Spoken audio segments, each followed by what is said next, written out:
The first Christians were writing on scrolls. The first generation of Christian writings was on scrolls. Hence, we have to allow for the fact that there was a scroll of St. Matthew's Gospel before the Jesus Papyrus book fragments, which we now have. Este é um argumento fundamental. Até a descoberta do fragmento de Marcos de Qumran, acreditava-se que os cristãos escreveram os evangelhos apenas em livros. Mas existem provas de que antes os evangelhos eram escritos em rolos e depois foram copiados para livros, de onde veio o papiro de Jesus. Assim, segundo Theod, os fragmentos de Magdalen devem ter sido copiados de rolos que seriam ainda mais antigos.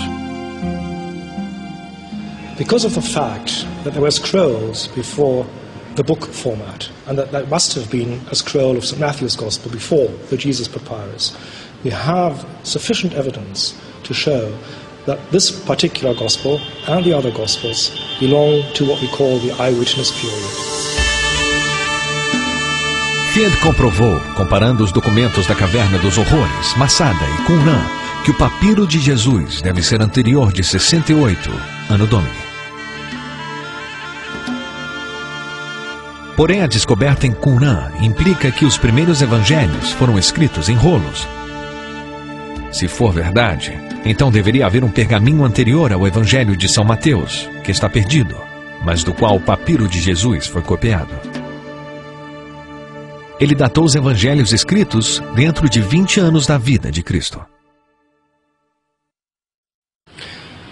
A mistake that has been committed, that has been made by many scholars, by many gospel readers, is to treat the authors, the writers of the gospels, as uneducated, stupid people who just collected what they could find, and often enough not treat them as individuals at all, but as committees who, were free to invent stories about Jesus, sayings of Jesus, words of Jesus for their special needs in their communities.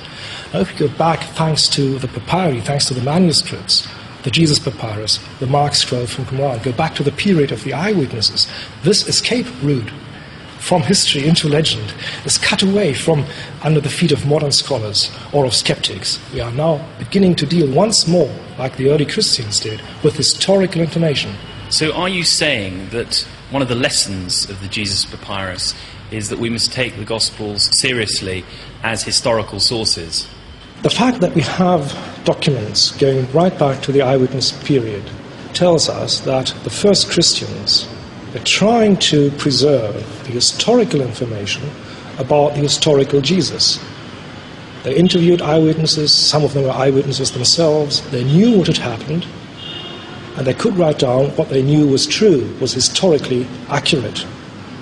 And this, in a way, is the most important result of the analysis of such manuscripts, that we can now, as historians, go back to the texts and find out how those eyewitnesses and how those people who interviewed eyewitnesses dealt with the historical information that was available to them. It's not myth anymore, it's not legend, it's going right back to history.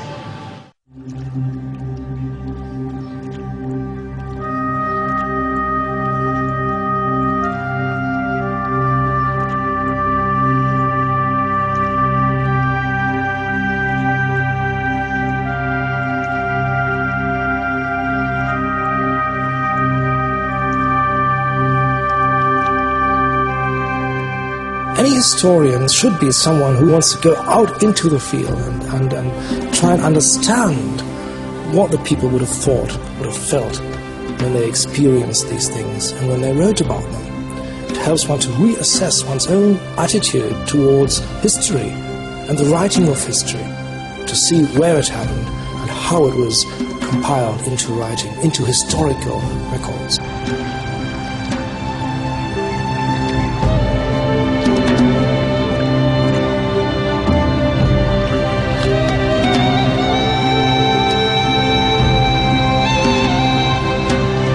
O Mar da Galileia é o lugar onde Jesus chamou seu primeiro ministério, onde o cristianismo começou.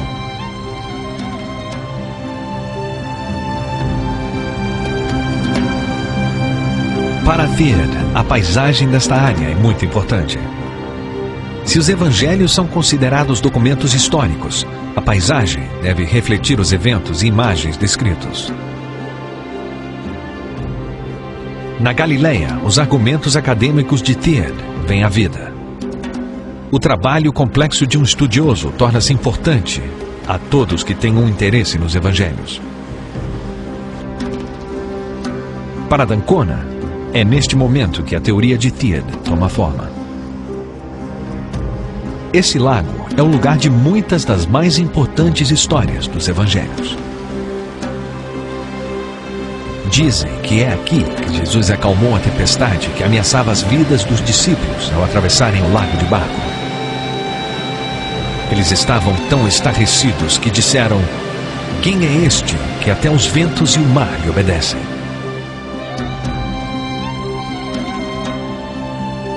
Em um monte, logo acima do lago, está o Monte das Bem-aventuranças. É ali que se diz que Jesus fez o Sermão da Montanha. Este sermão estabeleceu a crença de Jesus e veio sintetizar o sentido ético da fé cristã. No mundo greco-romano, a maioria dos profissionais eram aptos em estenografia. São Mateus, que era levita e cobrador de impostos, certamente teria tido esta habilidade. Se os evangelhos são narrações de testemunhas oculares, como sugerem os achados de Theod, não há como não achar que Mateus e outras testemunhas tivesse sentado com os discípulos na mesma montanha e tivesse escrito as palavras de Jesus enquanto ele falava. Então as palavras que temos hoje podem estar bem perto daquelas que Jesus realmente proferiu. Esta teoria incomoda muitos estudiosos do Novo Testamento que estão convencidos que este sermão em particular é uma compilação posterior e duvidosa das diversas palavras das primeiras comunidades cristãs. Mas os achados de Theod significam que devemos considerar essa possibilidade. E à margem da praia está Cafarnaum, que segundo São Mateus foi a própria cidade de Cristo. Jesus residiu aqui durante seu ministério na Galileia, curando muitos doentes da cidade.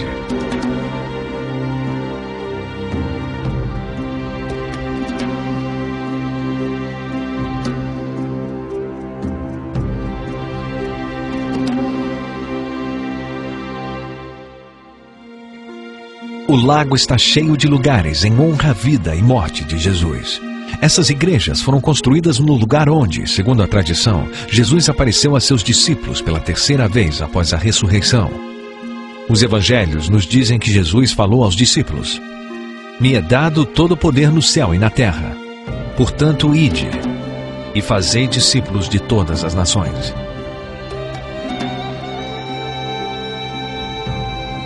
Muitos desses lugares são chamados assim devido à tradição local, ligando-os a certos eventos dos evangelhos.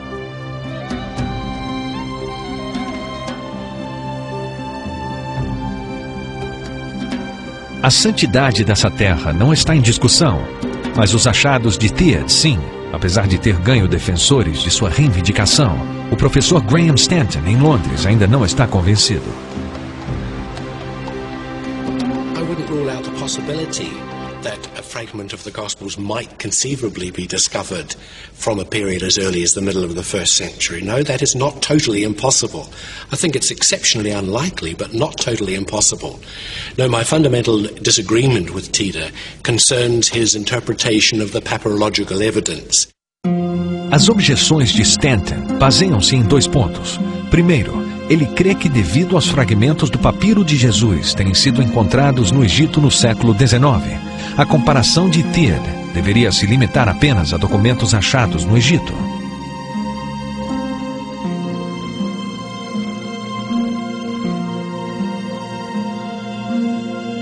Os defensores de Theod dizem que o papiro de Jesus poderia ter sido trazido da Terra Santa para o Egito em qualquer momento, depois que foi escrito.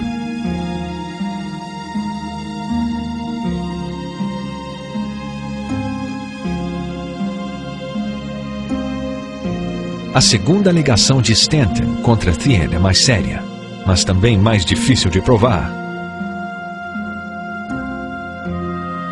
Stanton acredita que Theod exagerou no grau de semelhança do papiro de Jesus com os documentos datáveis que ele usou em sua comprovação. So it's for those 2 different reasons that I don't accept that he has made out a case for mid-1st century dating for the fragments of Matthew from Oxford. Mas mesmo que o professor Stanton aceitasse o achado de Thiede, isto não afetaria seu ponto de vista com relação à precisão dos evangelhos.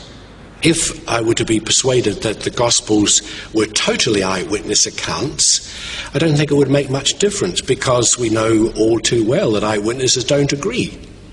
And they don't always report accurately what they have seen. Mas se os evangelhos não forem considerados narrações de testemunhas,